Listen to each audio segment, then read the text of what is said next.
Hello, everyone. Welcome back.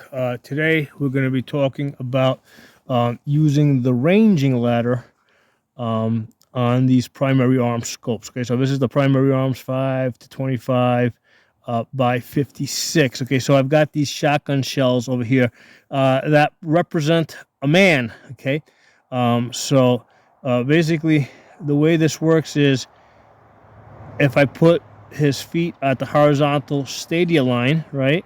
And then his head stops at the 4, he's at 400 yards, okay? All right, so let me zoom back a little bit. So I got another shotgun shell behind that. So let's do the same thing. The feet go at just the parallax again. And that's one of the problems, not problems, but that's one of like these type of scopes that have the large objective lens. The parallax is cool because you get to like focus it perfectly, but it's also a lot of extra work as you're moving to different distances. Okay, so um, here I got the shotgun shell. The feet go at the horizontal stadia line, and then let's see the. I'm trying to hold this a little more steady. Um, Basically, it's on a bipod rested on my shoulder. So this is kind of realistic as to how steady you can expect to hold this, like if you're laying prone. Because right now, obviously, I'm talking. I'm not holding my breath. Every time I speak, the gun moves a little bit. So right there, if that shotgun shell represents a man, let me hold my breath. Yeah, he's about 700 yards. Okay, so let me go a little further back. All right, I got another shotgun shell there. Just the parallax again. All right, so that one right there. If that were a man, he'd be at about 1,000 yards. Okay, so one of the things that you might notice with that one is it looks like it's a little deeper in the snow. So that's one of the problems that this style of ranging ladder has is you have to be able to see the full man, right? And usually people are standing behind things. And in this case, I don't know how deep it's in the snow. Um, so that represents a problem. Now, one of the things I would recommend to primary arms on the right side here, they've got you can range estimate the full height of the man. Well, on this side here, on the left side, they should have put another ladder, or they could put another ladder in future editions, where you can range estimate from the belt up. Okay, and you would know on the right side on this side you got the full man, right? And on this side over here, you would range estimate your man from the belt up or from the belt down. Basically, you got the half man. So that's something that they should put on this side over here. Now, one of the problems that let me back out a little bit. One of the problems that we're going to typically encounter with these type of ranging ladders is that a lot of times if somebody is laying prone, right, you're only going to see the head. Okay, so let's go a little further out and I have a target set up. Again, I gotta adjust the parallax. So this camera adapter is really good because you guys can kind of see that when you're using a scope with a large objective lens, you're doing a lot of parallax adjusting as you're going back and forth. Inside of 500 yards. After 500 yards, it's like to infinity. But inside of 500 yards, you're doing a lot of parallax adjusting. All right, so let me see where that target is. Not somewhere over there. Oh, there it is, right there. Okay, so you see that orange target? It's right there where the crosshairs are. Okay, so it's basically a spray bottle. Okay, so the orange represents the head, and the body, the rest of the can is hidden behind that piece of wood over there. Okay, so here's the thing: we only see the top of this can which represents the head. So how on earth are we gonna range estimate this thing? Okay, so first of all, let me say if we could see the full size, right, we would obviously use the range ladder. But there's also certain numbers that you should kind of memorize if you're into range estimating. So if you can see the full man, right, basically at 200 yards, your man stands 10 mils tall. At 300 yards, your man stands 6.5 mils. At 400 yards, he's 5 mils. 500 yards, he's 4 mils. 700 yards, he's 3 mils. and at 1,000 yards, he's 2 mils. Okay, so these are just some things that you should just memorize. But most of the time in a combat type of scenario, the only thing that we're going to see is a head, regardless of whether our man is, sitting or prone or hiding behind something like this thing is over here. So how on earth are we going to range estimate this? So here's the thing. If we go back to this ladder over here, right, it shows you here the width of the shoulders, right? So each of these lines, like the 400 there, basically you could basically size somebody up based on the width of their shoulders, all right? So here's the thing. If we look at that orange there, right? Again, I'm trying to get this focus perfect on this parallax adjustment. If we look at that head there, right, and we try to match it up to 400, it kind of looks proportional to what you would expect the shoulders to be, right? So let's drop down to 500. It looks a little bit big there. All right, if we go to 600, yeah, that head is really big. It looks like a gigantic head. So it's either going to be 500 or 400, right?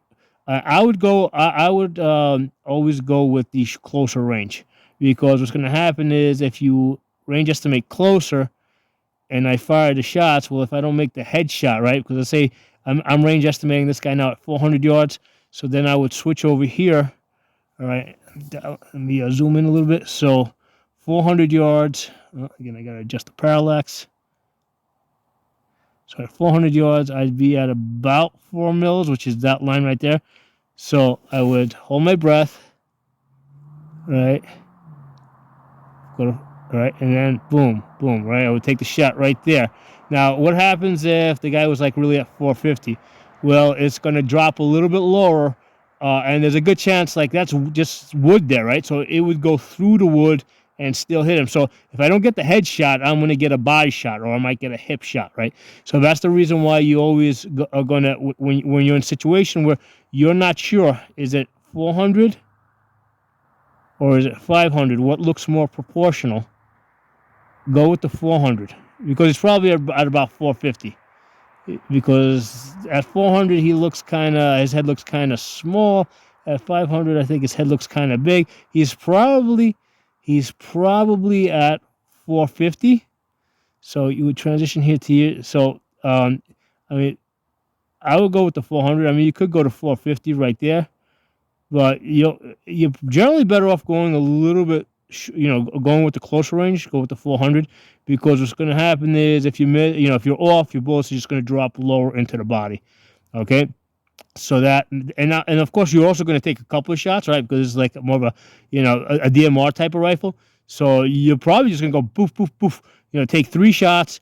The gun's going to move a little bit as you take your shots. There's going to be a little bit, the guns are going to disperse a little bit. So one of those, if you go to 400, one of those shots should hit. Okay, so let's go a little further back. I got another target set a little further back. Okay, this one over there is hiding behind that piece of wood. All right, so right there. See, as I zoom back and forth, it's kind of weird how the parallax works, right? Because right there it looks like it's perfect, but then as I zoom in, it's going to come out of focus a little bit as I zoom further in, right? So now let me adjust the parallax a little bit. So this is also a good example, good demonstration of how on these scopes that have a parallax adjustment, you're like constantly using it. I just moved my body. I just moved a little bit. All right, so let's use this target here. Okay, so if we try 4 on this, yeah, that head is way too small, right? So if those are the shoulders and that's the head on top of it, that looks kind of weird.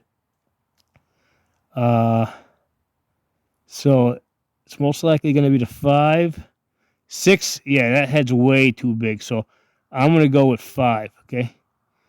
And you don't have to be crazy, because actually right now as I'm looking at this, the parallax is really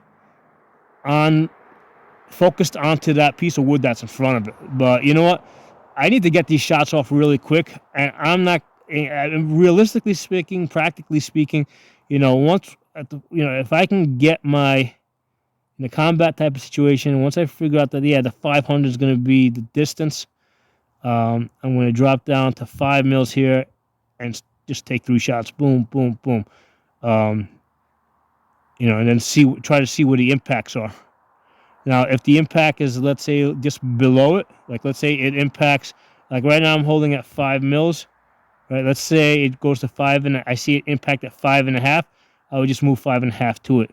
Or let's say I see that it impacts a 0.5 mil to the right on that dot, then just move that dot there. If I see it impacts a full mil to the right, then I move that dot there and I take another shot, another 3 shots. Boom, boom, boom.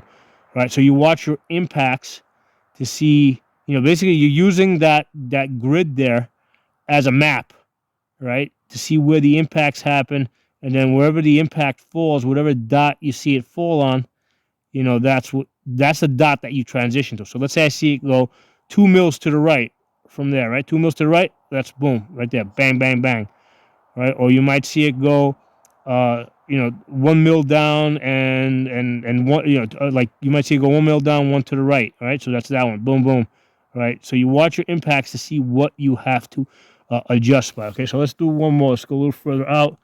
Got another target set further out. Let's go way back there. So again, that guy's prone, right? He's laying down. Let's adjust the parallax a little bit more. Let's go way up to 25 magnification. Try to readjust the parallax. There we go. That looks like I said right about perfect. Okay. Okay. So, shit, I lost it. Oh, there it is. Okay, I had to reposition myself. Okay, so let's use. So again, he's kind of like not fully prone, but you can see that can is laying at, I don't know, like maybe a 30-degree angle. So again, you can't see the full body. See, the thing with the head is no matter what side you're looking at it, from the top, from the side, it's always going to be about the same size. So let's see, at 5, it looks like it might be a little bit small. 6, I think 6 is proportional. So I would transition down here to 6. Okay, so 6 is right about there. And I would start taking some shots. Boom, boom, boom. And then watch where the impacts are. Now, if you notice here, right, at the 6, it's really low. It's really getting down there. So I'm looking at the bottom of the scope, which is kind of uncomfortable. So on the scope, what I could do is I could, especially if I'm at a target at 600 yards away, I would dial up 6 mils. So once I dial up 6 mils, then I just put the chevron on the target right there. Boom, boom, boom. And then watch for the impacts. See where he land. Wherever they land, I just transition that dot to the target. Okay. So I hope this video was useful. I just want to show you guys how you can use the ranging ladder. So you can do the full length of the man, all right? Or you could just do the head. You just see the head, like, looking at these lines over here on the ranging ladder. That's the width of a shoulder, right? Because most men are about 18 to 20 inches wide, right? So you see which one of these it would be proportional to, which shoulder width would be proportional to the head. And that kind of really quickly gives you a good idea of what distance you're at, right? So this man here would be at 600. So yeah, basically I'd go down to the 6 here, 5, 6, bang, bang, bang, bang. All right. So I hope this was useful for you. And again, one more recommendation I would say is on, fine, we got the full length over here. They should put the half height, belt to head on this side over here. They've got the space, might as well use it. That's what they should put on this side over here. Okay, thanks for watching. Drop some comments below. Let me know what you guys think. I'm also going to put a zoom back a little bit. I'm also going to put a playlist in the comments below. To a playlist to an optic, a whole bunch of videos I've done on optics and scopes that you can check out. Talk to you all soon.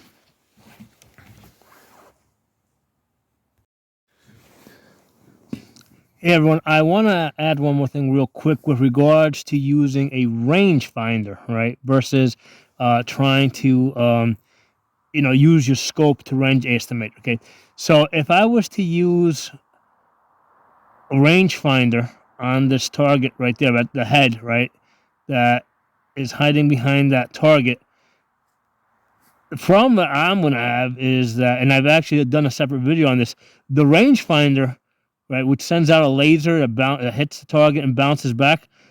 I have no idea. There's no way of knowing exactly what it's going to give me a reading of. okay, because the beam does spread out, okay. There's other things in front of it and below it and to the left of it, to the right of it that can give me a reading, right? Now, take, for example, here, right? So you see that target there, the orange. As I move the parallax back and forth, right? Right, you can see there the head is in focus, but the branch in front of it is not. And then if I turn the parallax, you can see how the branch is now in focus.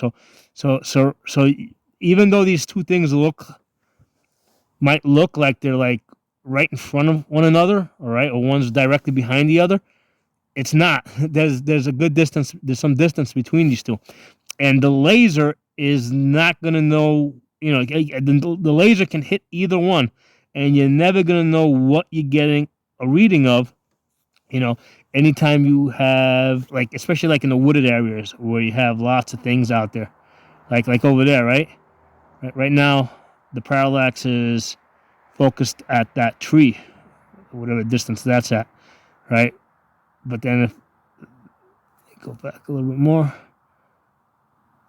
there it goes, right there. Now it's focused on that head that I'm using as a simulation. Okay, so there's distance between the tree and the target behind it, but the target is basically hiding so close to the tree that the laser is most likely going to give you a reading of the bigger, closer thing, which is going to be the tree rather than the head. All right, so that's one of the reasons why you can't just depend on the rangefinder, you know, especially in this type of environment that's like got lots of stuff out there at different distances. Okay, that laser beam has to get out there, you know, and then, you know, hopefully land on what you want it to land, and then come back and give you a reading of what you think of what you want to get a reading of. That's not how it happens when you're actually using one in this type in the woods, basically. And I'm sure there's other types of distances, you know, environments out there besides woods where you would have a problem. Yeah, talk to you all soon.